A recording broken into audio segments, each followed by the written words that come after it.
नमस्कार, स्वदेश न्यूज के खास प्रोग्राम जनता मांगे जवाब में आप सभी का स्वागत है। मैं हूं आपके साथ राखी। लोकसभा चुनाव में चरण दर चरण जुबानी जंग तल्ख से और तल्ख होती जा रही है। जातिगत जनगणना को लेकर कांग्रेस और अन्य विपक्षी पार्टियां सत्ताधारी गठबंधन और भारतीय जनता पार्टी को घेर रही हैं। विपक्ष संविधान को खतरे में और बीजेपी को आरक्षण विरोधी बताने में जुटा है, तो वहीं अब बीजेपी ने आरक्षण की पिच पर ताबड़तोड़ बैटिंग शुरू कर दी है। सरकार की ओर से प्रधानमंत्री नरेंद्र मोदी ने मोर्चा संभालते हुए विपक्षी कांग्रेस पर काउंटर अटैक करते हुए उसे ओबीसी और SC/ST का विरोधी बताया है। पीएम मोदी ने तेलंगाना के जहीराबाद में कांग्रेस को निशाने पर लेते हुए कहा कि ये वो लोग हैं जो संसद की कार्रवाई रोकते हैं, चुनाव आयोग पर सवाल उठाते हैं, ईवीएम पर सवाल उठाते हैं और अब अपने वोट बैंक के लिए संविधान को बदनाम करने निकले हैं। पीएम मोदी ने कहा, तेलंगाना की 26 जातियां ओबीसी स्टेटस की मांग कर रही हैं।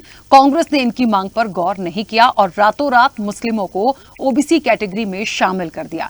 मोदी ने कहा कि दलितों का SC/ST और ओबीसी का आरक्षण धर्म के आधार पर मुसलमानों को नहीं देने दूंगा। अब ऐसे बयानों से एक बात तो साफ है कि देश में सबका साथ सबका विकास की बात करने वाली भारतीय जनता पार्टी एक तरफ तो जातिगत जनगणना का विरोध करती है और दूसरी तरफ धर्म के आधार पर मुसलमानों को आरक्षण न देने की बात भी कर रही है। तो फिर उन बयानों का क्या जो हाल ही में पीएम मोदी और मोहन भागवत ने दिए, जिसमें कहा जा रहा है कि बीजेपी आरक्षण विरोधी नहीं है। इसी पर चर्चा को आगे बढ़ाएंगे, उससे पहले देखिए ये खास रिपोर्ट।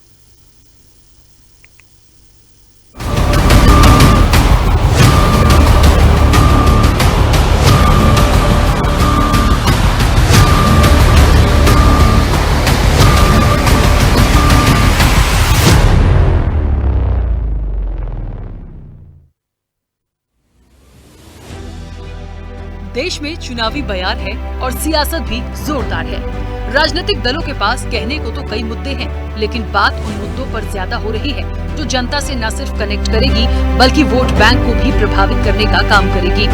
इन्हीं में से एक मुद्दा आरक्षण का है। दरअसल विपक्ष जातिगत जनगणना और ओबीसी आरक्षण को लेकर सरकार को घेर रहा है, तो वहीं अब प्रधानमंत्री नरेंद्र मोदी ने मुस्लिम आरक्षण को लेकर काउंटर अटैक कर दिया है। यहाँ ये समझने की जरूरत है कि हाल में पीएम मोदी और संघ प्रमुख मोहन भागवत कह रहे थे कि वो आरक्षण के खिलाफ नहीं है। विपक्ष भ्रम फैला रहा है। दूसरी तरफ तेलंगाना में पीएम मोदी के सुर बदले बदले नजर आए, जिससे सबसे बड़ा सवाल तो यही खड़ा हो जाता है कि मुस्लिम आरक्षण के पूरे विरोध के पीछे रणनीति क्या है और आरक्षण पर दिए ये दो बयान विरोधाभास उत्पन्न कर रहे हैं, जिससे ये सवाल खड़ा हो रहा है कि आरक्षण मुस्लिमों के लिए है या नहीं।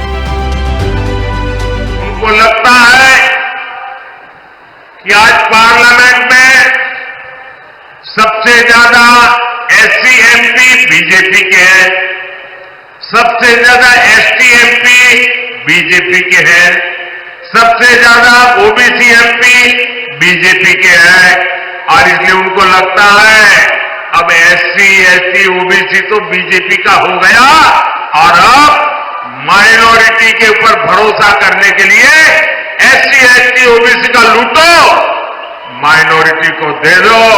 और मैं मेरे दलित भाई बहनों को, मैं मेरे आदिवासी भाई बहनों को, मैं मेरे OBC भाई बहनों को आज गारंटी देता हूं, मैं कांग्रेस के ऐसे किसी मंसूबों को सिद्ध नहीं होने दूंगा।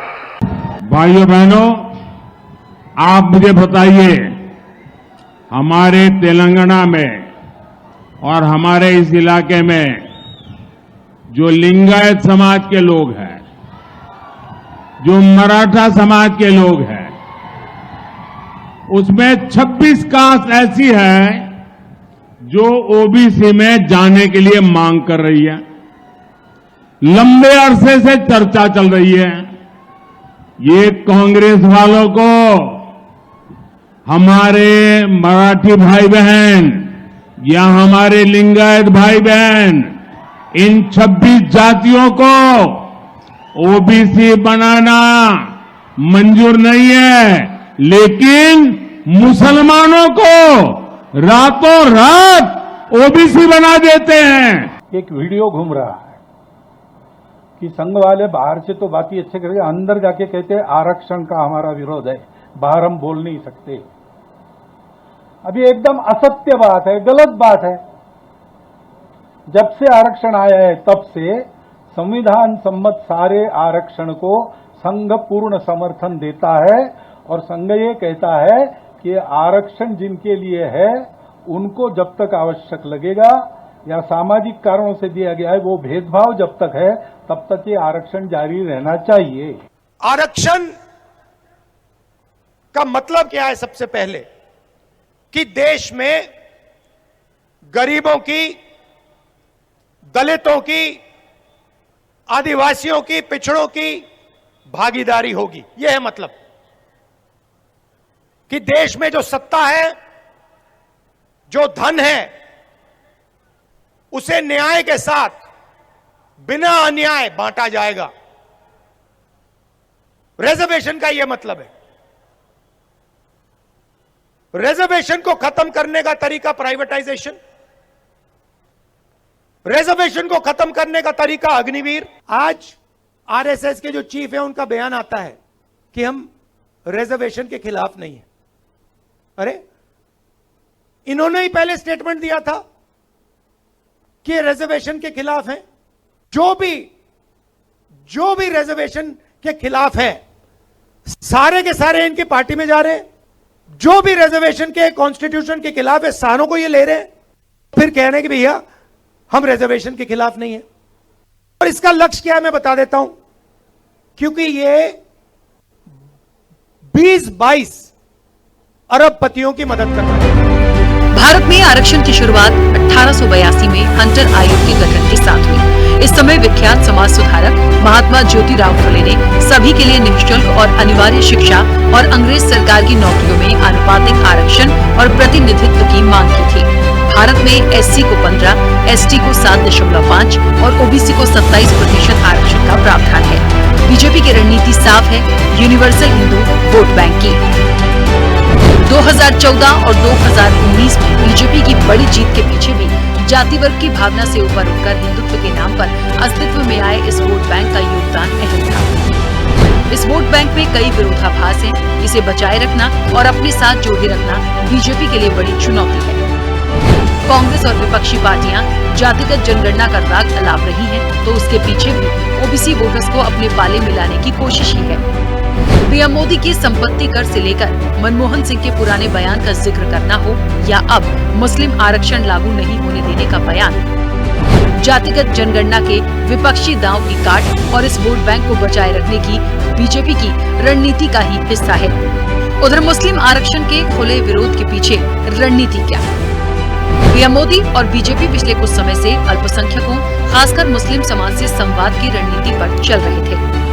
स्नेह यात्रा न दूरी है न खाई है, मोदी हमारा भाई है जैसे अभियानों के जरिए बीजेपी मुस्लिम वर्ग के बीच अपनी सियासी जमीन तैयार करने की कवायद में थी। चुनाव प्रचार जैसे जैसे परवान चढ़ता गया, बीजेपी और पीएम मोदी ने अपनी रणनीति बदल दी। बीजेपी की रणनीति जातिगत जनगणना और आरक्षण विरोधी ठहराने की विपक्षी कोशिशों की धार कम करने की है, इसलिए आरक्षण के विरोध का दांव चल दिया। एक रिसर्च में 1962 से 2014 तक के चुनाव में वोटिंग पैटर्न का अध्ययन किया गया था। रिसर्च के मुताबिक चुनाव में मूलभूत समस्याओं से कहीं अधिक जातीय पहचान और धार्मिक विवाद अधिक प्रभावी रहते हैं। पीएम मोदी के बयान को वोटिंग के इस ट्रेंड से भी जोड़ा जा रहा है। तेलंगाना में करीब 80% हिंदू और 13% के करीब मुस्लिम आबादी है। हैदराबाद, आदिलाबाद, रंगारेड्डी, निजामाबाद, जहीराबाद जैसे जिलों में मुस्लिम अच्छी तादाद में है। तेलंगाना की सियासत में ओबीसी, एससी, एसटी पॉलिटिक्स में वैक्यूम का होना भी एक वजह हो सकता है। यूपी में सपा बसपा, बिहार में आरजेडी एलजेपी, हरियाणा में आईएनएलडी जैसी पार्टियों का base OBC, SC, ST politics रही है, लेकिन तेलंगाना में कोई पार्टी खोलकर ओबीसी या एससी, एसटी की पॉलिटिक्स नहीं करती। बीजेपी की रणनीति सूबे में ओबीसी और एससी, एसटी पॉलिटिक्स की पिच पर खुद को मजबूत करने की है। शायद यही वजह है कि संघ प्रमुख मोहन भागवत ने भी आरक्षण विरोध के आरोप पर अपना रुख स्पष्ट करने के लिए तेलंगाना को भी चुना। ऐसे में 24 की पिच में आरक्षण की बॉल पर कौन होगा बोल्ड और कौन लगाएगा सिक्सर, ये देखने वाली बात होगी। स्पेशल रिपोर्ट, स्वदेश न्यूज।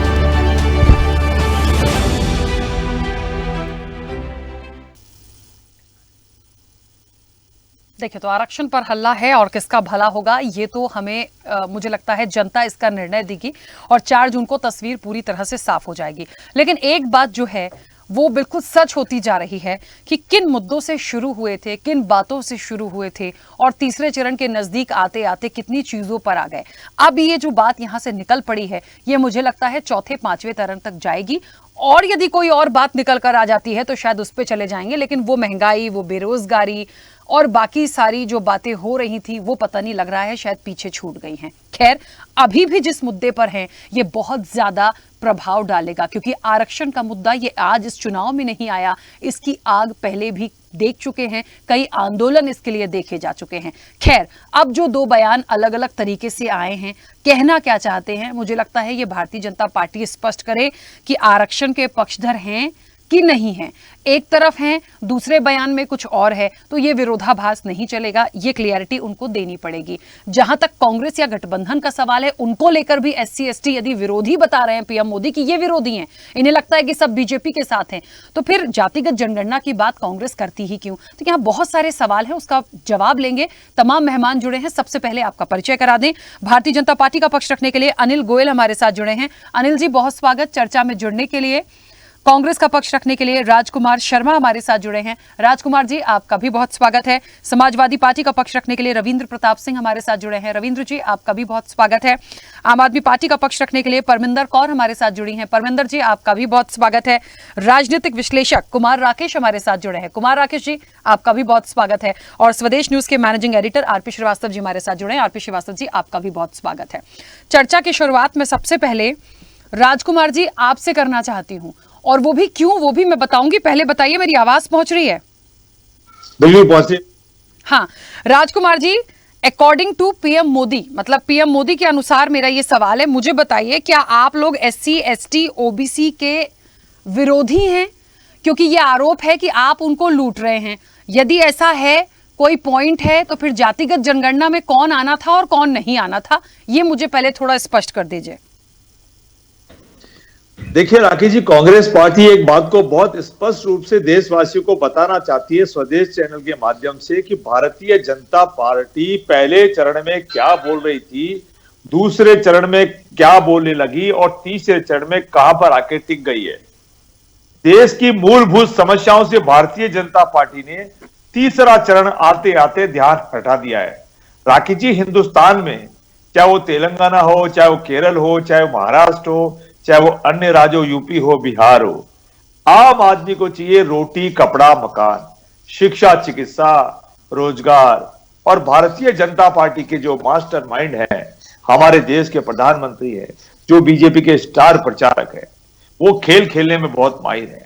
भारतीय जनता पार्टी के स्टार प्रचारकों ने हिंदुस्तान की मूलभूत समस्याओं से हिंदुस्तान के भोले मतदाताओं का, देवतुल्य मतदाताओं का ध्यान इस तरीके से बांटा है कि आज हिंदुस्तान का कोई मतदाता गरीबी अमीरी पे बात करने को तैयार नहीं है, किसान पे बात करने को तैयार नहीं है, महंगाई पे बात करने को तैयार नहीं है, बेरोजगारी पे बात करने को तैयार नहीं है, अग्निवीर पे बात करने को तैयार नहीं है। और भारतीय जनता पार्टी ने चुनाव को लाभ लेने के लिए, लोकसभा चुनाव में लाभ लेने के लिए देश के तमाम मतदाताओं का ध्यान बांट दिया है। लेकिन मैं आपके चैनल पे देश के सभी देवतुल्य मतदाताओं से अपील करना चाहूंगा कि देश की एकता के लिए, अखंडता के लिए, सभी जातियों के सम्मान के लिए, सभी राज्यों के सम्मान के लिए, सभी भाषाओं के सम्मान के लिए और गरीब अमीर की जो खाई बढ़ गई है उसको पाटने के लिए आइए विपक्ष का साथ दीजिए, कांग्रेस का साथ दीजिए। भारतीय जनता पार्टी कभी आरक्षण की बात लेके आएगी, कभी मंगलसूत्र की बात लेके आएगी, कभी राम जी की बात लेके आएगी, कभी हिंदू मुस्लिम की बात लेके आएगी। सबका साथ, सबका विकास करने वाली भारतीय जनता पार्टी के आज जो हमारे राष्ट्रीय नेता है वो किस तरीके से बयान दे रहे हैं, पूरा देश सुन रहा है। और देश ने इस बार मन बना लिया है कि भारतीय जनता पार्टी के जो 400 पार का जो सपना है वो देश का देवतुल्य मतदाता पूरा नहीं होने देगा। मैं राजस्थान से आता हूं, राजस्थान में भी राजस्थान के देवतुल्य मतदाता भारतीय जनता पार्टी को 25 की 25 सीटें नहीं दे रहे हैं। तो मैं आपके चैनल पे देश के प्रधानमंत्री से अपील करूंगा कि प्रधानमंत्री की भाषा का एक गरिमा होती है, एक लेवल होता है, मेहरबानी करके आप लेवल से मत उतरिए। आप देश के गार्जियन हैं, आप कांग्रेस पार्टी के भी प्रधानमंत्री हैं तो भारतीय जनता पार्टी के भी हैं, पूरे देश के प्रधानमंत्री है। और आज हमें गर्व होता है हमारे भारत देश के प्रधानमंत्री है। आपकी पार्टी दुनिया की सबसे बड़ी पार्टी कहलाती है, आप दुनिया के सबसे बड़े नेता अपने आप को कहलवाते हैं, इस बात से हमको कोई सरोकार नहीं है। मैं आपके चैनल पे इतना कहना चाहता हूं, देश आपका है, सबका साथ सबका विकास करिए। अभी कभी आप कहते लिंगायत भाई बहनों, कभी आते आप कहते मराठी भाई बहनों।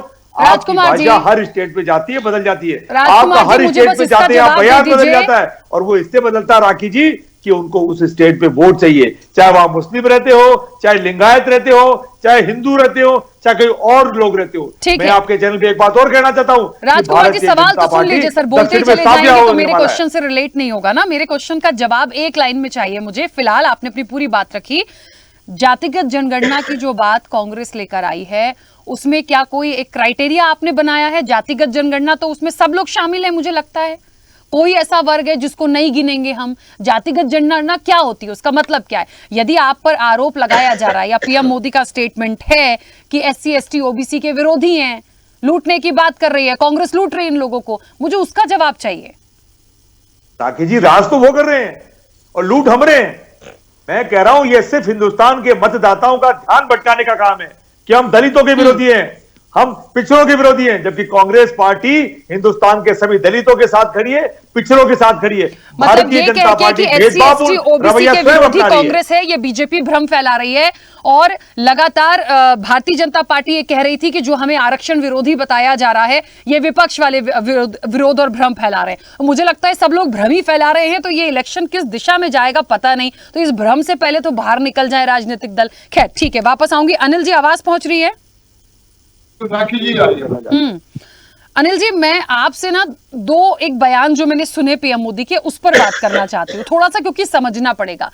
अभी राहुल गांधी का स्टेटमेंट था कि पहले आप लोग कहते थे कि आरक्षण का विरोध करते थे। ठीक है, वो क्योंकि राजनीतिक दल से हैं बोल दिया होगा, हो सकता है अतिशयोक्ति, बहुत सारी चीजें आती हैं। ठीक है, चलिए अब ये बात हो रही है कि आरक्षण के विरोधी नहीं है। मोहन भागवत जी ने भी स्पष्ट किया, पीएम मोदी जी ने भी स्पष्ट किया। फिर ये बात तेलंगाना में आके ऐसी क्यों हो गई कि जो सारी चीजों का डिस्ट्रीब्यूशन होगा मैं मुसलमानों को नहीं देने दूंगा? ये लाइन कहां से जुड़ी? मतलब या तो सबका साथ सबका विकास हो रहा है तो सबको उस क्राइटेरिया में ला रहे हैं, लेकिन ये दो बातें अलग अलग कैसे कनेक्ट हो रही हैं, मुझे थोड़ा सा समझाइए। जी, हमारे संविधान में मुसलमानों को कहाँ है?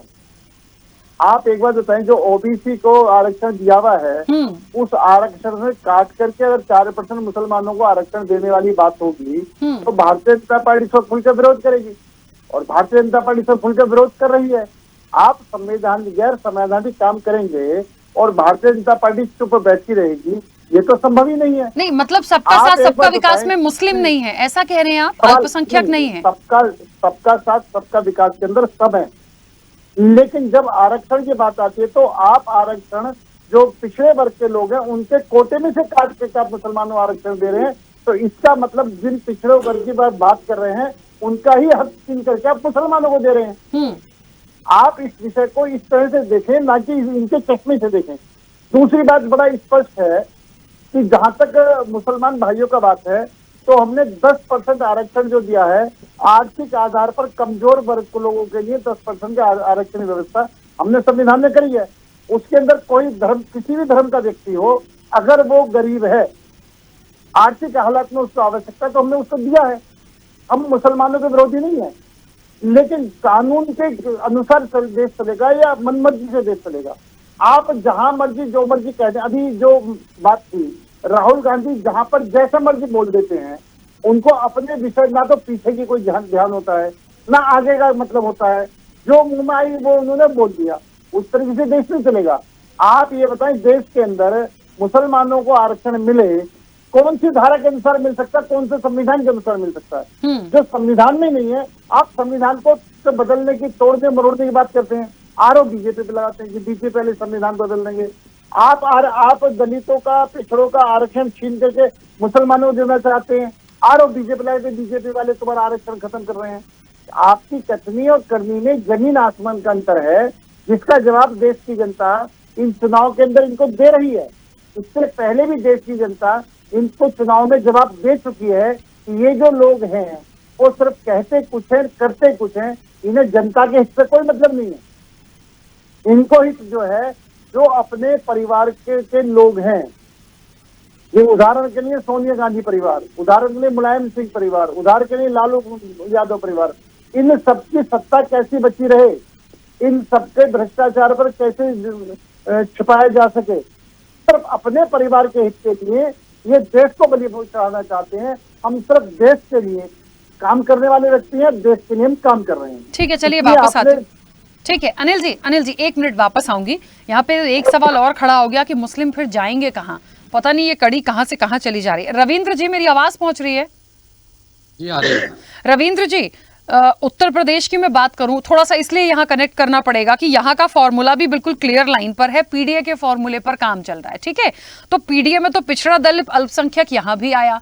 मुझे एक बात समझ में नहीं आती, क्योंकि गठबंधन में है और भारतीय जनता पार्टी सबका साथ सबका विकास बोल रही है, लेकिन कह रही है कि SC ST OBC का जो आरक्षण होगा उसको हम निकाल के कोई भी % नहीं देंगे।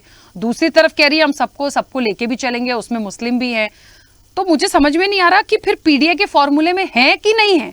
मुझे अब ये सवाल करना पड़ेगा, क्योंकि ये विरोधाभास नहीं चलेगा। लाइन क्लियर करके काम करने की जरूरत है। इतना बड़ा आरोप कि आप SC ST OBC के विरोधी हैं और गठबंधन में भी आप देखिए कि आप पीडीए के साथ हैं, तो वर्क तो आ ही गया ना उसमें।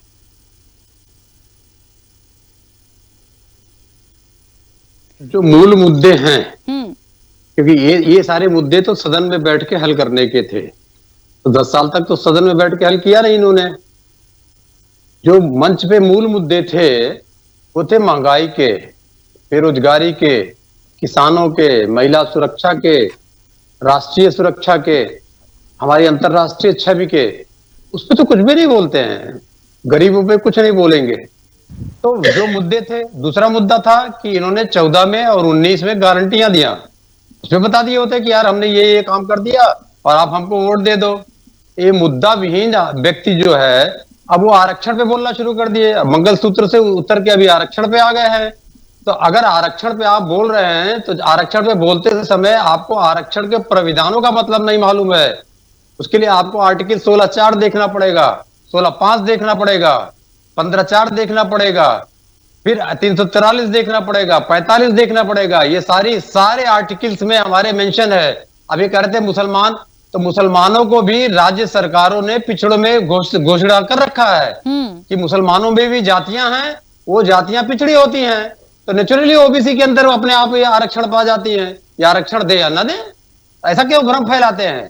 इसी उत्तर प्रदेश में मुझे, अगर मैं गलत नहीं हूं तो शायद 21 जातियां मुसलमानों की जो है वो आरक्षण पाती है ओबीसी के अंतर्गत में। तो ये आरक्षण दे या ना दे, वो तो संविधान प्रदत्त है, वो तो मिल ही रहा है। लेकिन बात है कि ये मुद्दा तो सदन में निपटाने का था। और आप क्या फैलाना चाहते हैं? क्या फिर से हिंदू मुसलमान, शमशान कब्रिस्तान? और कोई मुद्दा नहीं नरेंद्र मोदी जी के पास में। गुजरात में 2002 से शुरू होते हिंदू मुसलमान, और जब अंतिम दौर में चल रहे हैं तो फिर से हिंदू मुसलमान। अरे जो कह रहा है, हमारा संविधान कह रहा है, उसको मानिए। अब मोहन भागवत जी का भाषण आ गया, हम आरक्षण विरोधी नहीं है, तो बंच ऑफ थॉट पढ़ ले गुरु जी का, गुरु गोलगांवकर जी का, वो पूरा आरक्षण विरोध में भी है। अब मोहन भागवत जी ने 2015 में बनारस में कहा हम आरक्षण विरोधी हैं, आरक्षण की समीक्षा की जानी, दिल्ली में कहा आरक्षण की समीक्षा की जानी चाहिए, फिर जाके हिमाचल प्रदेश में कहा। आज मोहन भागवत जी पलट गए, मुझे दुख हुआ सुन के, सम्मान करता था मैं, मुझे नहीं लगता था कि वो भारतीय जनता पार्टी को बचाने में वो स्वयं भी झूठ बोलेंगे। तो जो व्यक्ति आरक्षण विरोधी रहा है आज कह रहा है हम तो आरक्षण की समीक्षा नहीं कर रहे हैं। यही मोहन भागवत जी कहते हैं, जो मुसलमानों के खिलाफ बोलेगा वो हिंदू नहीं हो सकता है।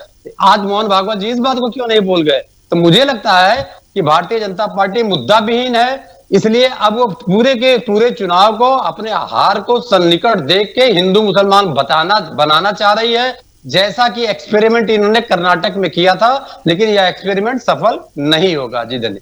ठीक, परमिंदर जी आवाज पहुंच रही है? परमिंदर जी आपकी आवाज नहीं आ रही है। मैम म्यूट किया आपने, अनम्यूट कीजिएगा। हाँ मेरी आवाज आ रही है? हाँ परमिंदर जी आ रही है। परमिंदर जी, आपसे तो मैं यही पूछ लूं कि आरक्षण पर जो हल्ला हो रहा है किसका भला होगा, क्योंकि ये जो बात हो रही है मुझे लगता है जो मुख्य मुद्दे थे उससे हटकर आरक्षण पर आकर रुक गए। आरक्षण को लेके समाधान पहले कब निकल गया था जो अब निकल जाएगा, और इस पूरे ऐसा ना हो कि पूरे चरण निकाल दें और होना जाना कुछ भी नहीं है। लेकिन हाँ, जो जिस तरह की बयानबाजी आ रही है, जिस तरह के विरोधाभास दिख रहे हैं, जो स्टेटमेंट्स क्लियर नहीं है, बोलना करना क्या चाह रहे हैं, लाइन तो क्लियर कर दीजिए, तो फिर कैसे राह आसान होगी। और जो है इसमें, जो इस क्राइटेरिया में, उनका क्या, वो तो खुद ही समझ रहे होंगे कि ये लोग आपस में लड़ लें पहले राजनीतिक दल, उसके बाद हमारा भला करने की बात करें कि किसको कितना देना है और नहीं देना। राखी जी, आप बिल्कुल सही कह रही हैं। ये एक ऐसा इलेक्शन है जो लहर विहीन इलेक्शन है। सत्ता पक्ष बहुत सत्ते में है कि इतनी सारी उन्होंने, चाहे राम मंदिर मुद्दा हो, चाहे जो भी उन्होंने मुद्दे उठाए, कोई भी मुद्दा जनता के साथ कनेक्ट नहीं किया। तो ये उनकी छटपटाहट है कि कौन सा मुद्दा लाया जाए। देखिए, लोग चुनाव के लिए वोटिंग करने नहीं आ रहे, वोटिंग प्रतिशत गिर गई है। यहाँ तक मैंने तो एक होर्डिंग देखा जिसमें लिखा हुआ था, आइए वोट कीजिए और लकी ड्रॉ में आपका लकी ड्रॉ निकलेगा। तो इस हद तक लोगों को मोटिवेट करने के लिए करना पड़ रहा है। तो ये उदासीनता क्यों है एक वोटर के मन में, जनता के मन में? जनता बेरोजगारी, महंगाई, अपनी अस्तित्व की लड़ाई लड़ रही है, अपनी रोजी रोटी की लड़ाई लड़ रही है। उसमें जब हमारी मेन पार्टी आके बात करती हैं और वही हिंदुत्व की हांडी बार बार चढ़ा के कितनी बार चढ़ेगी? वो काट की हांडी कितनी बार चढ़ सकती है? कितनी बार आप जनता को बरगला सकते हैं उन्हीं मुद्दों पर? जनता आप जमीन से जुड़े मुद्दों पर बात करना चाहती है, और जो आरक्षण और हिंदुत्व मेजोरिटी के मन में माइनॉरिटी का डर बैठाना, इस पर तो 2 इलेक्शन हो चुके हैं, या तीसरा इलेक्शन फिर से भी करना है? ये सारे मुद्दों पर तो बात हो चुकी है। तो मुझे ऐसा लगता है कि जो भी इनके मुद्दे, चाहे परिवारवाद हो, परिवारवाद देखिए, कर्नाटक में जिस जेडीएस के साथ खड़े थे, पूरा जेडीएस का वर्चस्व भी पूरे परिवार पे, उनके पोते को उन्होंने सपोर्ट किया, भाजपा ने उनके लिए कैंपेनिंग की, और देखिए वो अब नदारत है, जर्मनी चले गए और कैसे कैसे उन पर आरोप लगे जा रहे। तो मुझे ऐसा कहना है कि अभी सत्ता पक्ष के मन में एक काफी बेचैनी है कि कौन सा मुद्दा लिया जाए जो जनता के साथ कनेक्ट हो। पर सबसे अच्छी बात यह है कि जनरली बीजेपी एजेंडा सेट करती थी किसी भी इलेक्शन का, और विपक्षी दल उसका जवाब देते थे। पर अब बीजेपी खेल रही है विपक्ष की पिच पे, क्योंकि शुरुआत इन्होंने ही की है। जो हिंदू मुस्लिम की बात शुरू की, मंगलसूत्र की बात की, जो चुनाव की पूरी डायरेक्शन है, हवा है, उसको बदलने का काम बीजेपी ने किया है, क्योंकि कोई भी उनका सिक्का चल नहीं रहा था चुनावी समय में। तो मुझे ऐसा लगता है कि जनता को समझना पड़ेगा कि क्या चाहती है वो, क्या इन्हीं बातों में उलझी रहेगी या वाकई देश को आगे लेके जाना और इन बातों से ऊपर उठ के एक प्रगतिशील देश बनने की हमें कोशिश करनी चाहिए। ठीक है परमिंदर जी, वापस आती हूँ। कुमार राकेश जी, मेरी आवाज पहुंच रही है? आपको? हाँ, आ रही है। कुमार राकेश जी, 2-3 बातें हैं। एक तो क्या है, पहले चरण के बाद से ये जो मुद्दे कहीं के कहीं किसी और दिशा में चले जा रहे हैं। एक तो ये बड़ी मुझे तो लगा, क्योंकि बहुत सारे संकल्प पत्र, न्याय पत्र, घोषणा पत्र, वादे 400 पार, और गठबंधन की तरफ से भी 30 लाख नौकरियां और सबके हित की बात करने वाली चीजें आ रही थी, लेकिन पता नहीं मंच से अब नहीं सुनाई पड़ती। इस तीसरे चरण के पहले आते आते नहीं सुनाई पड़ रही। खैर, जिस मुद्दे पे आज हम बैठे हैं, मैं एक बात जानना चाहती हूँ आपसे कि सबका साथ सबका विकास तो भारतीय जनता पार्टी कहती है, ठीक है, शुरू से कहती है। अनिल जी ने भी कहा कि उसमें सब शामिल है, हम मुस्लिम विरोधी नहीं हैं, ठीक है। यदि नहीं है तो ये स्टेटमेंट कि SC ST OBC से निकालकर हम किसी भी मुस्लिम को कोई 1 रुपए या 1 आरक्षण नहीं जाने देंगे, तो आप यदि नहीं जाने देंगे, ठीक है, हो सकता है आपके नियम कानून में ऐसा ना हो, लेकिन आप मंच से इस बात को अभी क्यों कह रहे हैं? क्योंकि दूसरी तरफ आपने कह दिया कि हाँ, हम आरक्षण के विरोधी नहीं हैं। तो या तो आप 10 सालों में इन चीजों को कर लेते क्लियर, या फिर इलेक्शन के पहले जो तमाम चीजें आ रही थी उसमें अपने स्टेटमेंट को क्लियर रखें। तो ऐसे में मुस्लिम वर्ग कहां गया? क्या ये 2 स्टेटमेंट अलग अलग दिशा नहीं दिखाते? क्या समझते इस पूरे मामले से? आवाज थोड़ी आज बैठी हुई है, मैं क्षमा चाहता हूं, लेकिन कोशिश कर रहा हूं मैं कि आवाज आप तक पहुंचे। तो अभी जो आपने कहा कि आरक्षण की 24 की पीच, आरक्षण की किचकिच, तो आरक्षण की जो किचकिच है किसने शुरू की उसको देखना पड़ेगा। मेरे 2-3 बेसिक मुद्दे हैं इस मसले पे। कि मुसलमान को लेकर के बातें की जाती रही हैं आजादी के बाद, लेकिन आजादी के बाद आज से जितने विद्वान पैनलिस्ट बैठे हैं यहाँ पे, मैं सबसे अपना मैं ज्ञानवर्धन करना चाहूंगा कि आखिर मुसलमान आज भी आजाद भारत में मुद्दा क्यों है, जब कि देश का बंटवारा मुसलमान के नाम पे हुआ था और धर्म के आधार पे हुआ था, पाकिस्तान दे दिया गया था, तो कौन जिम्मेवार था जो आज भी वो मुद्दा बना करके देश में नासूर बनने की कोशिश की जाती है। सवाल एक, मैं जितने विद्वान है हमको ज्ञानवर्धन कीजिए कि ऐसा कौन जिम्मेवार है जो कि नासूर छोड़ गया है देश में। मैं नाम लेंगे, मैं घंटों बात कर सकता हूं, एक जिसपे बात की जा रही है। दूसरा, वो कौन सा नेता था जो देश में संविधान को तोड़ करके मरोड़ करके तानाशाही के साथ सेकुलर सब जोड़ा डेमोक्रेटिक सोशलिस्ट रिपब्लिक में 1976 में 42वां संशोधन के तहत कौन सा नेता था और क्यों किया उसने संविधान के साथ मजाक। कोई क्यों नहीं बोलता इस पे, चाहे कांग्रेस के लोग हो या बीजेपी के लोग हो, चाहे नई पार्टी आपके लोग हो, चाहे जो भी पार्टी, इस पर कोई क्यों नहीं बोलता कि तानाशाही भरे अंदाज में देश के संविधान के साथ मजाक किया गया, देश की जनता के साथ मजाक किया गया। एक तरफ सेकुलर, दूसरी तरफ मुस्लिम अपीसमेंट।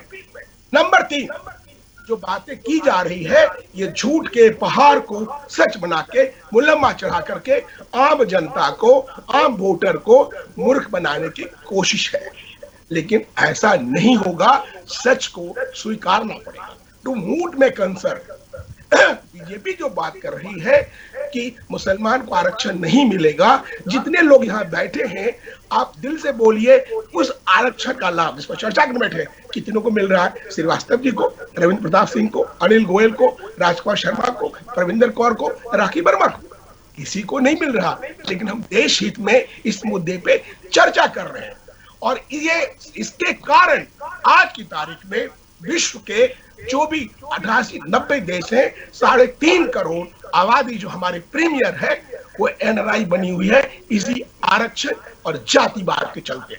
वो उन देशों के विकास में तारे जोड़ रहे हैं। जमीन एक किया हुआ है, अमेरिका के टॉप 20 कंपनी में भारतीय सीईओ है, लेकिन उसको यहाँ हमको नौकरी नहीं मिल सकती। एक आरक्षण वाला व्यक्ति कैंची छोड़ सकता है रोगी में, लेकिन क्योंकि वो उस जाति में पैदा हुआ है जहां उसको आरक्षण मिला है। आरक्षण की बात मैं कर रहा हूँ। आरक्षण जो आधार होना चाहिए मेरे विचार से, जो बाबा साहब अम्बेडकर ने कहा था 10 वर्षों के लिए, कौन जिम्मेवार है? वो 10 को लेकर के 75 वर्षों तक घसीट के ला रहे हैं आरक्षण को। क्यों और किस लिए? अपने नाकामी को छुपाने के लिए, आम जनता को मूर्ख बनाने के लिए आप उसको 10 साल संशोधन किए जा रहे हैं। इस पर कोई क्यों नहीं बोलता? इस पर कोई क्यों नहीं चर्चा करता? कोई नहीं करेगा तो सबको अपनी वोट की लॉलीपॉप चाहिए। मुद्दा है, आप एक नया शब्द आया है देवतुल, राजकुमार शर्मा ने, पहले पुष्कर धामी ने शुरू किया था देवतुल जनता, देवतुल जनता। अरे देवतुल जनता नहीं, उसको अपने मूर्खतुल बना के रख दिया भाई। हम भी वोटर हैं, आप भी वोटर हैं। अल्टीमेटली किस पे वोट देते हैं, किन मुद्दों में वोट देते हैं? आज जो प्रधानमंत्री बोल रहे हैं कि अब इसके पीछे 2 कारण मैं जानता हूं। जो देश में कन्वर्जन हुआ है करोड़ों के पैमाने पे, हो क्या रहा है अंदरूनी पॉलिटिक्स में कि आप मुसलमान बन जाइए और आरक्षण का लाभ भी लीजिए, दोनों हाथों में लड्डू। वहां भी सरिया कानून का लाभ उठाने की कोशिश कीजिए, पर्सनल लॉ का उठाइए, उसमें वक्फ बोर्ड का उठाइए और इधर आरक्षण भी लीजिए। हम सब कहां जाए भाई? मध्यम वर्ग की बात कोई कर ही नहीं रहा है, आरक्षण की बात कर रहा है। वो मरे, टैक्स पे करे और जो भी ज्यादा पॉपुलेशन है वो उसका लाभ उठाए। ये खैरात वाला देश नहीं है। ये खैरात वाली स्थिति में देश को किसने पहुंचाया है? इस पे भी सबको चिंतन करना पड़ेगा, बात करना चाहिए, चाहे कांग्रेस हो या बीजेपी हो या सपा हो, जो भी पार्टी हो। तीसरी सबसे इंपॉर्टेंट बात मैं कह रहा हूं, जो अब बात करके मैं खत्म करूंगा, कि इस पे जो मुद्दे हैं कि क्रिश्चियनिटी में, मैंने नॉर्थ ईस्ट में देखा है, वहां जिस तरह से कन्वर्जन हुआ है और नेहरू जी ने जिस तरह से वहां पे लिन को भेजा और पूरा कन्वर्जन कराने में पूरी मदद की, फैक्चुअली बात कर रहा हूँ, फैक्ट पे, जहाँ की हिंदू मुस्लिम की बात नहीं हो रही है, कि वहां पे क्रिश्चियनिटी को क्रिश्चियन भी बन गए और आरक्षण का लाभ ले रहे हैं। मणिपुर का सबसे बड़ा कारण आज की तारीख में वही है। कांग्रेस का दिया हुआ नासूर है, जो आज के चाहे मोदी झेल ले, पिछला आगे झेल ले, आगे झेल ले, ऐसा नासूर है, एक दिन में खत्म नहीं होगा। सिर्फ वहीं पे आग सुलगी कि जब मैकी और कुकी में बात आई तो कहा हमको भी एसटी बनाओ, लेकिन जो कुकी है, जो एसटी बने हैं, वो क्रिश्चियन भी है, क्रिश्चियन लॉबी का भी उनको फायदा मिलता है, यहां से सरकार का भी फायदा मिलता है। बेचारा क्या करे, उसने मांग की, हंगामा हो गया, जिसने बीजारोपण किया हंगामे का वो कह रहा है आज की सरकार जिम्मेवार है। Go to the history of the Manipur. तो मेरे कहने का मतलब है कि जो आरक्षण की किचकिच है, सभी दल आपस में मिले हुए हैं, आम जनता को मूर्ख बना रहे हैं, झूठ का पहाड़ खड़ा करके सत्य साबित करने की कोशिश कर रहे हैं। इसका समाधान कभी नहीं निकलेगा। 57% देश में आरक्षण हो गया है, 43 में भी आरक्षण है। और ये जो साहबजादे हैं बोल रहे हैं कि गरीबी हटा दूंगा, खटाखट 71 से खटाखट फटाफट हो रहा है। मोदी जी कह रहे हैं, मोदी जी अपना डाटा दीजिए। सपा बोल रही है भाई अपने बेहतर 5 काम तो बताओ। मोदी जी बता रहे हैं कि ये 5 काम है। अभी भाई साहब ने बोला रविंद्र प्रताप से अंतर्राष्ट्रीय छवि की बात है। मैं 1906 से लेके आज तक 70 से ज्यादा कंट्री घुमा हूं। 2014 के पहले और बाद का अंतर्राष्ट्रीय छवि में बात कर सकता हूं, जहां की एक कॉलम छपने के लिए नाक रगड़नी पड़ती थी। आज 20-20 पत्रकार लाइन में लगे हैं कि मैं इंटरव्यू लेना चाहता हूं भारत के प्रधानमंत्री का। ये अंतर्राष्ट्रीय छवि है। मुद्दे की बात करें, फैक्चुअली की बात करें। अब मैं एक मुद्दे की बात कर रहा हूं। एक बात तो मैं सहमत हूं आज की तारीख में कांग्रेस प्रवक्ता का, जिन्होंने कहा 25 की 25 सीटें बीजेपी को राजस्थान में नहीं आ रही। मैं बिल्कुल सहमत हूं, नहीं आ रही। 2-3 सीटें उनकी अटकी पड़ी है। तो बात मुद्दे की यदि करें, बात फैक्ट्स की करें तो अच्छा लगता है, लेकिन झूठ के पहाड़ पे सत्य को बना करके आप जो लोगों को बरगला रहे हैं, सभी पार्टियां, मेरे सबसे अनुरोध है कि इस चीज को समझे, विकास की बात करें। सबके साथ सबका विकास उन्होंने 10 साल निभाया, उन्होंने झेल लिया। ये भी बता दूं आपको 2014 से लेकर 24 तक ये फैक्ट है कि अल्पसंख्यकों खासकर मुसलमानों के लिए इस सरकार ने, मोदी सरकार ने जितना किया उतना कांग्रेस सरकार ने नहीं किया। उन्होंने उनको बरगलाया, उनको लॉलीपॉप दिया। यहाँ ज्यादा काम हुआ है, इस पर कोई बात नहीं करता और नहीं करेगा, क्योंकि अलग ही नैरेटिव का सवाल है। राखी ठीक है, ठीक है, चलिए सर वापस आऊंगी। मुझे एक बात पूरे आपके वर्जन में जो लगी, जो मुझे लगा, क्योंकि वही बात मैंने दोहराई थी, मुझे नहीं लगता इस आरक्षण की आग कभी खत्म हो पाएगी। आपने भी कहा ये सिर्फ आपस में एक दूसरे को बरगलाएंगे, ऐसे ही चलता रहेगा, ये आरक्षण का मुद्दा कभी हल नहीं होगा। इस चीज को मैं इसलिए एग्री कर रही हूं कि मैंने शुरुआत में ये चीज बोली थी, यदि ऐसे ही चलता रहेगा तो पूरे चरण निकल जाएंगे, लेकिन आरक्षण पे कभी कुछ भी नहीं हो पाएगा। और एक टाइम के बाद जाकर जब वोटिंग हो जाएगी तो सब चुपचाप भी बैठ जाएंगे, फिर 4 जून का इंतजार करेंगे। आरपी श्रीवास्तव जी, आरक्षण, मुझे लगता है आरक्षण से ही बहुत सारी तस्वीर अब साफ होने लगी है, लेकिन फिर भी मुझे ये पूछना पड़ेगा कि ये जो बयानबाजी आ रही है, ये बयानबाजी में ही रह जाएगी, वाकई मुद्दों से भटकाने की कोशिश है, जैसा कि कुमार राकेश जी कह रहे थे, सिर्फ और सिर्फ बरगलाने की कोशिश है, जनता को मूर्ख बनाने की कोशिश है, या फिर इसका कोई हल निकलेगा, जो कि वाकई अब निकलता नहीं दिखता और नहीं दिखता है। और यदि इतना सब कुछ हुआ है तो फिर इतनी बातें कर क्यों रहे हैं ये दिग्गज? मुद्दों पर आए। नहीं, देखिए राखी जी, जहाँ तक मुद्दों का सवाल है, आरक्षण भी एक मुद्दा है। और निश्चित रूप से देश में आपने देखा होगा, जैसे बताया गया, अभी कुमार राकेश जी ने कहा कि 10 साल के लिए आरक्षण लागू किया गया था, फिर बढ़ता गया। हमें लगता है कि अब भी आज की डेट में, जब ये लगभग 75 ईयर्स हो गए हैं और ये मुद्दा अभी भी इसी तरह से है, तो ये तो सबसे बड़ी बात यह है कि कोई भी दल हो, बिना आरक्षण के तो उसका काम चल नहीं रहा, चाहे वो भारतीय जनता पार्टी हो, कांग्रेस हो या अन्य दल हो, हमेशा आरक्षण की बात करेंगे। करने के पीछे एक ही रीज़न है, उनको राजनीतिक लाभ लेना है। देखिए स्टैंड के, अभी आपने मोहन भागवत जी का बयान सुना, पहली बार बोले कि इस पर जो है विश्लेषण होना चाहिए आरक्षण को लेकर के, लेकिन अभी बात पलट गए कि आरक्षण के विरोधी नहीं। हमारा ये कहना है कि कोई भी दल जो स्टैंड लेता है उसी पर कायम रहे। आपने देखा होगा मंडल और कमंडल जो लड़ाई थी 90 में, मंडल कमीशन आया, उसके बाद देखिए देश में कितना ज़्यादा ये हुआ, एजिटेशन हुआ इस बात को लेकर के, लेकिन कहाँ वहीं के वहीं पर हैं। अब जातिगत जनगणना की बात आ रही है, जातिगत जनगणना की बात भाजपा अपने ढंग से काट ढूंढ रही है, कांग्रेस या अन्य जो इंडिया गठबंधन के लोग अपने ढंग से उसको एक्सप्लेन कर रहे हैं। आर्थिक आधार पर जो जनगणना 2011 में हुई, आज तक पब्लिश नहीं हो पाई। होना चाहिए था, जब हुआ है जनगणना हुई, उसके बाद तो हुई नहीं, तो कम से कम उसको जो है पब्लिश करना चाहिए था कि क्या स्थिति है, देश के सारे लोगों की स्थिति देखना चाहिए। जहाँ तक आरक्षण से जो लोग प्रभावित हैं, जो लोग बाहर नौकरी करने चले गए, और तमाम लोग जितने भी एक ये भी है कि देश के बाहर जो वही लोग जा रहे हैं जो टैलेंटेड लोग हैं, तमाम है, यहाँ नहीं काम कर पा रहे हैं, आरक्षण चलते उनको जगह नहीं मिल रही, वो बात अलग है कि। लेकिन दूसरी सबसे बड़ी बात है जहाँ आर्थिक समानता की बात है, देश में जो है तमाम जितने भी जातियाँ हैं उनमें बहुत सारे पिछड़े लोग हैं, उनको भी समान रूप से अवसर मिलना चाहिए। तो जब देश एक है, सबका साथ सबका विकास नारा प्रधानमंत्री जी का है, बिल्कुल होना चाहिए। कोई भी जाति हो, कोई भी समाज हो, सबका विकास होना चाहिए। वो केवल सिर्फ ऐसा थोड़े बोल के निकल जाएंगे कि मुस्लिम को नहीं शामिल होने देंगे, भाई उनको भी विकास में शामिल किए। हमें लगता है कि पिछले 10 वर्ष में हमें मानते हैं कि सबका विकास हुआ। जो सरकारी योजनाएं थी उसका मुसलमानों ने भी लाभ लिया, हिंदुओं ने भी लाभ लिया, निचले लोगों को लाभ लिया।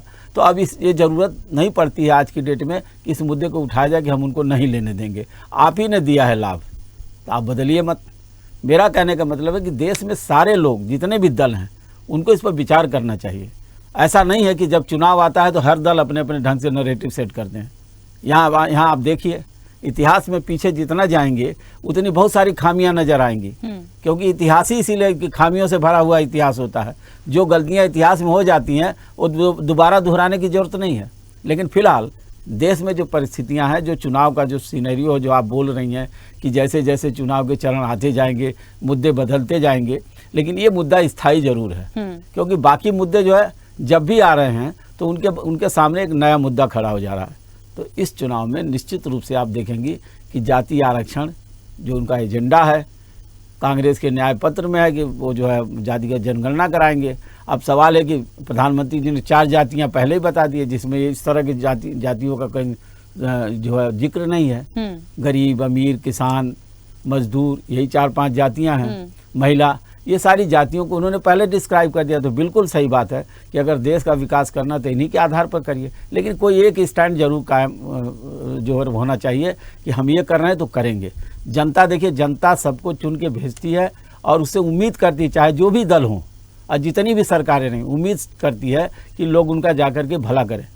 लेकिन इसका मतलब ये नहीं है कि चुनाव दर चुनाव, चरण दर चरण हमेशा की हमेशा यही स्थिति सामने देखने को मिलती है राखी जी, कि मुद्दे बदलते जा रहे हैं और जो मूल मुद्दे हैं वो गौड़ होते जा रहे हैं। बिल्कुल ठीक है। राजकुमार जी, बात वहीं आ गई। देखिए, एक बात तो है कि आरक्षण का जो मुद्दा है, अनिल जी बस 1 मिनट आ रही हूँ, आरक्षण का ये जो मुद्दा है ये कभी खत्म होने वाला नहीं है और इस पर पूरी तरह से सब कुछ अच्छा हो जाए उसकी भी उम्मीद तो कम ही दिखती है। हाँ, आने वाले समय में अब जिसकी सरकार होगी शायद इस चीज पर फिर से कोई बात हो, कोई चीज निकल आए, वो वक्त की बात है। वो तो 4 जून को पहले सरकार बन जाए, कौन आ रहा है, तब फिर ये तमाम चीजें होंगी। लेकिन अभी जिस तरह से इस चीज को लेके जा रहे हैं, तो क्या सिर्फ एक दूसरे को वाकई में एक मिसअंडरस्टैंडिंग क्रिएट करनी है, एक दूसरे पर भ्रम के आरोप भी लगा रहे हैं? मैंने अपनी बात की शुरुआत में एक बात बोली थी कि यदि भ्रम ही फैलाना है या फिर वाकई में ऐसे सिर्फ स्टेटमेंट देके निकल जाना है कि आरोप प्रत्यारोप कराएं, मुझे नहीं लगता दिग्गजों को ऐसा करना चाहिए, किसी को भी नहीं करना चाहिए। न पीएम मोदी को ये शोभा देता है, न राहुल गांधी को देता है, या कोई भी मंच पर हो। उस चीज के फैक्ट के साथ बात करिए, जो हो रहा है तो हम कर देंगे, जो नहीं हो रहा है हम नहीं करेंगे। वक्त की, माहौल की नजाकत को देखते हुए अपनी चीजों में बदलाव ला रहे हैं, तो जनता इतनी बेवकूफ नहीं है। राखी जी, तो देश के प्रधानमंत्री जो हमारे दिग्गज नेता हैं, दुनिया के सबसे बड़े नेता, वो तय करें कि मैं एक लेवल तक एक बात बोलूंगा, उसके बाद नहीं बोलूंगा मैं।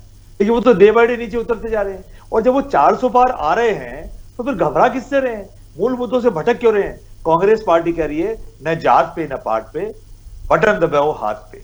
भारतीय जनता पार्टी जात पात की हांडी बार बार चलाना चाहती है। राजकुमार जी, पीएम मोदी का ये स्टेटमेंट कि कांग्रेस को जब ये लगा कि एसटी भी इनके साथ, एसटी भी इनके साथ, ओबीसी भी इनके साथ, इनके इतने एमपीज एमएलए इनके सब इनके साथ हो गए, तो माइनॉरिटी की तरफ जाके इस तरह की बातें कर रही है। ये मुख्य आरोप है उनका आप पर।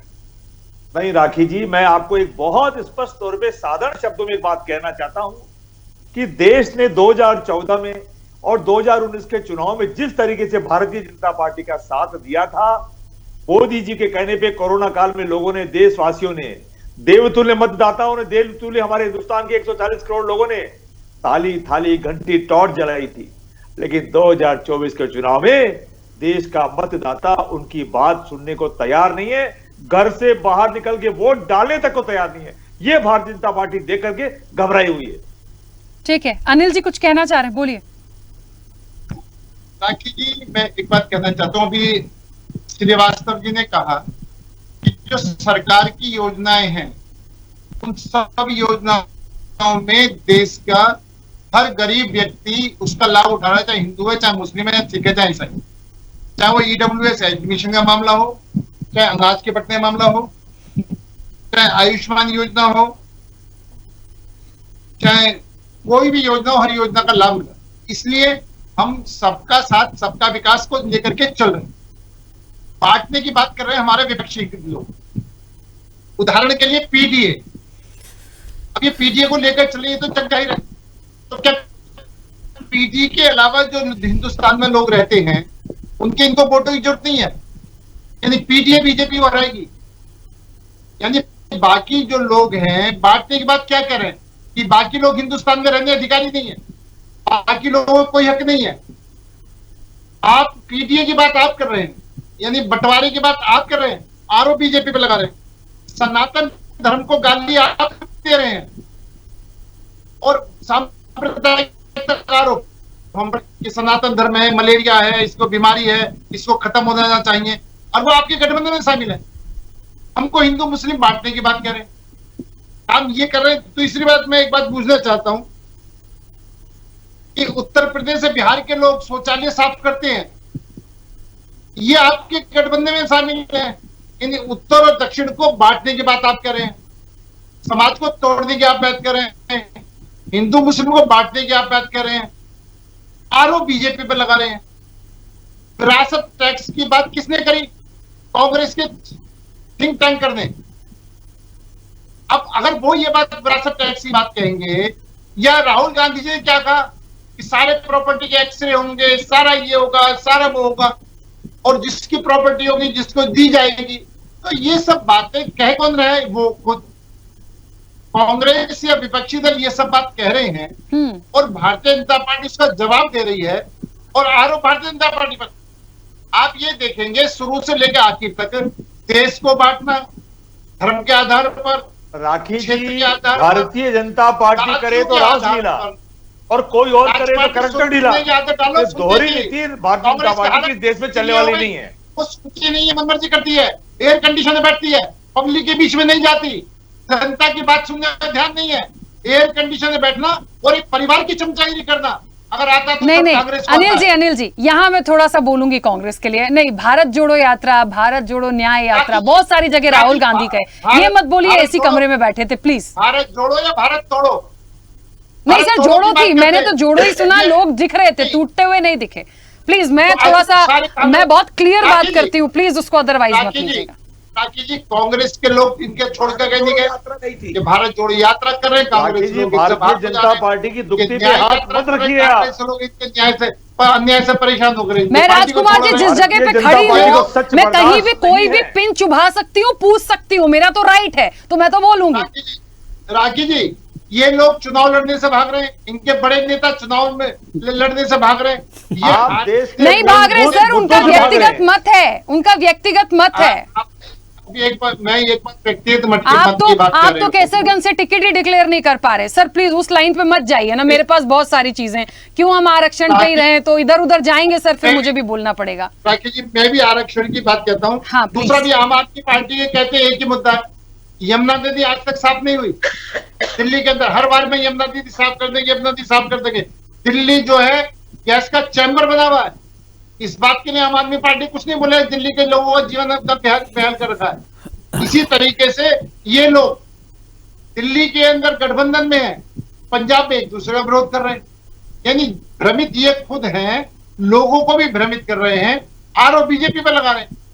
तो मेरा राखी जी बड़ा स्पष्ट कहना है कि देश को तोड़ने के काम, देश को बांटने का काम, देशों को जातियों के आधार पर डिवाइड करने का काम, ये काम कर रहे हैं। हमारा बड़ा स्पष्ट मत है कि जो हमारे लोगों को आरक्षण मिला हुआ है, हम उस आरक्षण को कटौती नहीं होने देंगे। अपने दलित समाज को, ओबीसी समाज को, उनको मुस्लिमों को क्या देंगे? क्यों है? अरे सर एक मिनट, राजकुमार जी रुकिए, मुद्दा तो वही है ना यहाँ पर है, तो घबरा किससे रही है? मैं मुस्लिमों की जो बात कर रहा हूँ, आर्थिक आधार पर 10% आरक्षण दे रखा, उसमें मुस्लिम भी उसका हिस्सेदार है। पहली बात। दूसरी बात, देश की जितनी भी योजनाएं हैं, सब योजनाओं के अंदर जो गरीबी रेखा से नीचे रहते हैं उनके अंदर मुसलमान पूरा लाभ उठा रहे हैं।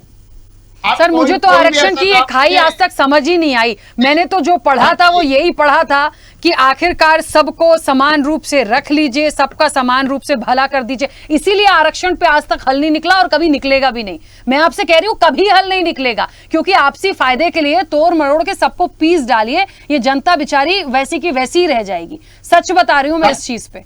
खैर राखी जी, मैं इस पर अनिल जी थोड़ा जल्दी से सर, हाँ बोलिए। ये पीडीए को लेकर चल रहे हैं, बाकी समाज को छोड़ रहे नहीं छोड़ रहे हैं। अब मैं पूछ रही थी रविंद्र जी, भाई आप लोग सिर्फ पीडीए के साथ ही क्यों हो, बाकी कहां गए? बता दीजिए, वो उनको जानना है।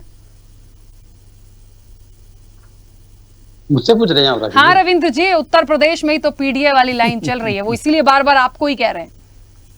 हमसे प्रभावित होकर मोदी जी ने बनारस में डीपीए कहा। ये पहले उनसे पूछ लेने की जरूरत है मोदी से, डीपीए कहां से आ गया। अब आगे बताते हैं आपको। ये जो पीडीए वाली जो बात है, पिछड़ा, दलित, अल्पसंख्यक या आदि आबादी और जो अगड़े में भी पिछड़े लोग हैं, इनका जो डेवलपमेंट करने का काम जो है, एक राज्य का काम क्या होता है, कल्याणकारी काम करना। तो ये पीडीए ही वो समाज का वर्ग है, भारत का वर्ग है, जिसके लिए आपको काम करने की जरूरत है। अगर आर्थिक समानता बनी रही होती तो पीडीए की जरूरत नहीं पड़ती। जरा आर्थिक असमानता देख लिए क्या हो गया।